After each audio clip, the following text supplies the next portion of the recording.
Now, one danger that pastors have is to preach too often on the same text, because we all have our favorite parts of the Bible, and we all have parts that are deeply meaningful. But we got the whole Bible to preach from. And I try to avoid preaching on the same text over and over again, except maybe like at Christmas time or Easter, when there's only so many of the text you can go through. But there are times in life that when we turn to Scripture for comfort, we find ourselves returning to the same passages over and over again. And for me, this week, it was Psalm 46.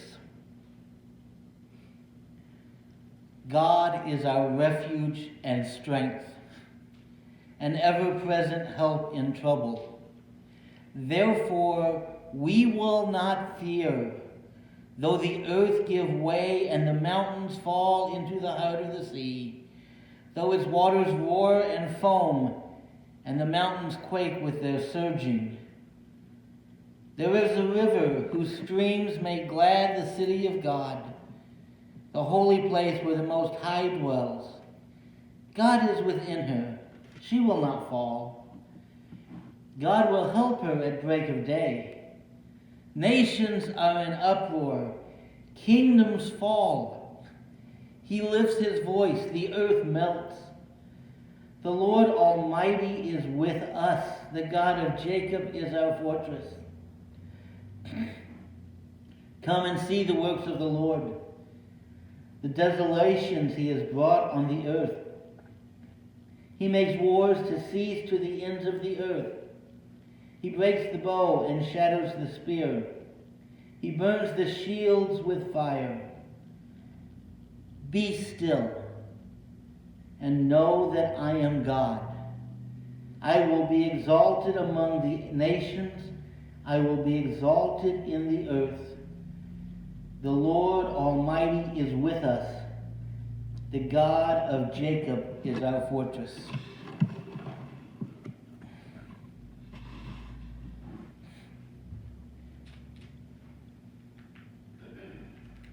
Now, I try not to talk politics from the pulpit.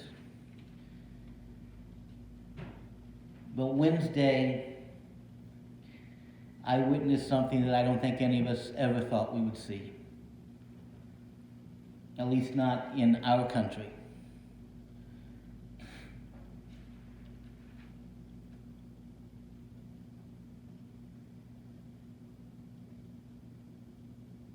And I cried. And as a historian, it reminded me of the things I'd read in history of the storming of the Bastille, or the old stilted black and white films of the storming of the Winter Palace during the Russian Revolution.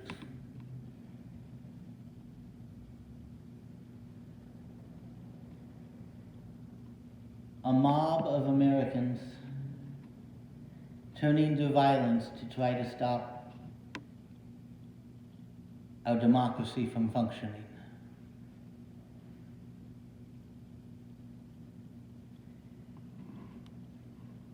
I don't think any of us ever thought we would see that. We thought it can't happen here. This is America. We're a democracy. We disagree, but we solve our differences by voting.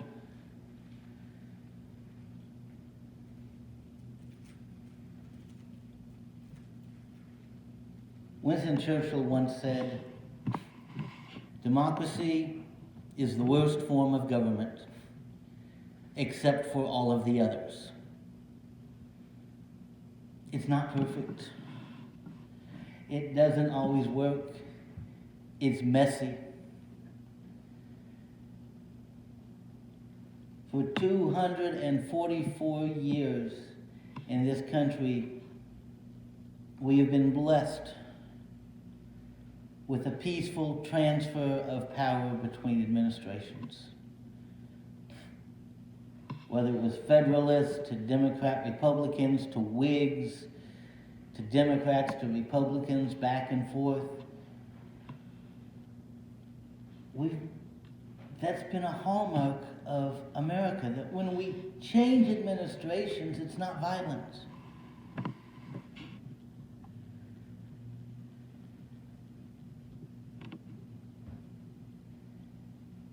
I'm thankful that the loss of life was as low as it was,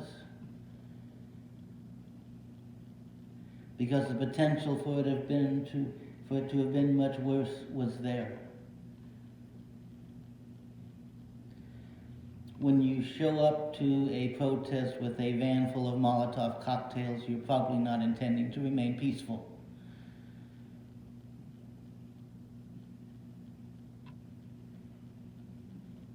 Now, I don't want to demonize either political party here. I don't want to go into a debate from the pulpit about how we solve this problem.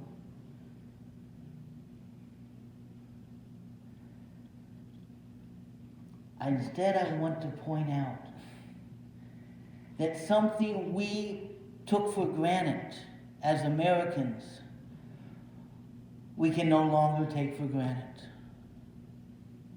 Something we thought was as firm as the foundations of the earth has been shaken to the core.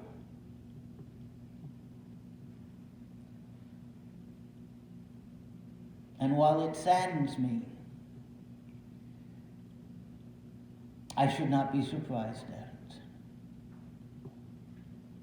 And I'm not saying this because of the political climate in our country or the rhetoric that's been flowing from both sides. I'm saying it because, like almost everything else in our world, our government depends upon people. And people fail. People mess things up. And that's been true since Genesis. Since the Garden of Eden, God gave Adam and Eve this beautiful place and said, there's only one rule. One rule? Well, let's break it and see what happens. Humans fail. Democracy is a human institution that depends upon people,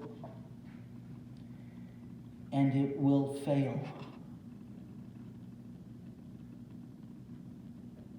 Now, our democracy is not beyond repair. I'm not trying to say that. But I am saying we can't take for granted that it won't break, that it won't fail. And the danger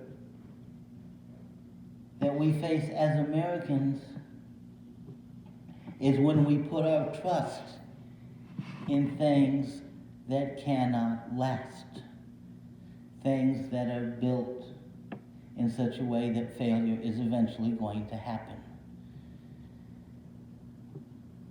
Now, it's a concept in business. They built in failure.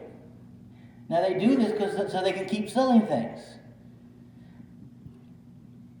Back in the 80s, there was a company that made these plexiglass floor mats that you put under your office chairs so that you didn't wear holes in your rug when you moved your office chair back and forth.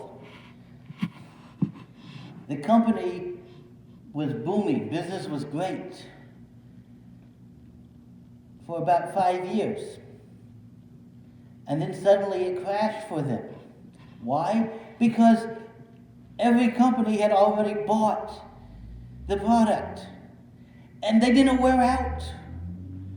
And nobody needed to buy them anymore. They built them to last, and they lasted longer than the demand for them. Company went out of business. Most things in life don't come that way. Certainly not human institutions. There's a breaking point for all of them. And when we trust that there is no breaking point, or when we act as if there is no breaking point, we will be disappointed. And the more faith and the more trust we put in those human institutions, the more disheartened we will be when they break, when they crack. Now, I don't think our democracy is broken. But it is being strained to a point that it hasn't been since the Civil War.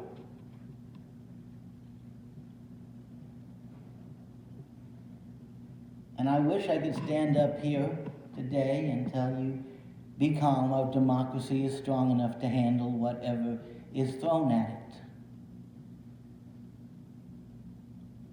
But I'm not going to tell you that, because I don't know if it is.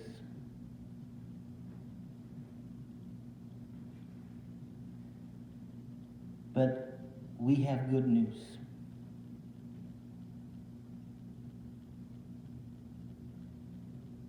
We were never called as Christians to trust in our democracy to save us. As Christians, we were never called on to depend upon our government to save us.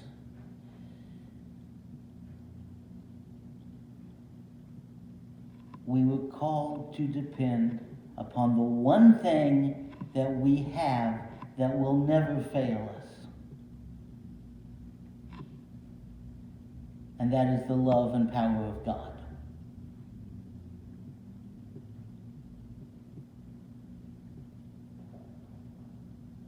Now, I think our democracy is a good thing. And I hope it's strong enough to face whatever challenges lie ahead for it. And I will pray that it does, and I will peacefully fight however I can to see that it does.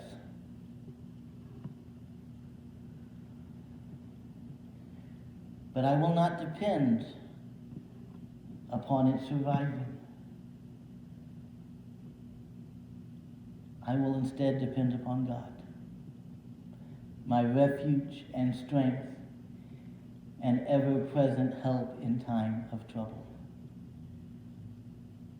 Yes, our democracy is worth fighting for.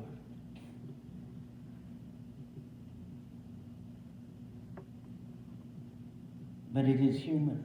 It depends on humans. And humans fail. Our salvation does not depend upon humans or upon any institution we have created as humans. Our salvation depends upon God. And I love the way the psalmist in Psalm 46 flows. He starts with everything wrong, and he starts with how powerful God is and the horrors and the terrors he puts on the earth.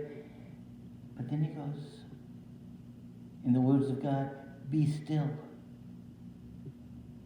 and know that I am God. And so these days of turmoil, one of my dad's favorite sayings was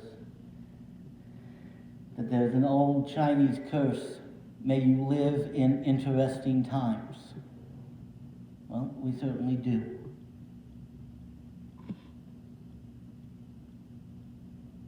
But in these interesting times, be still and know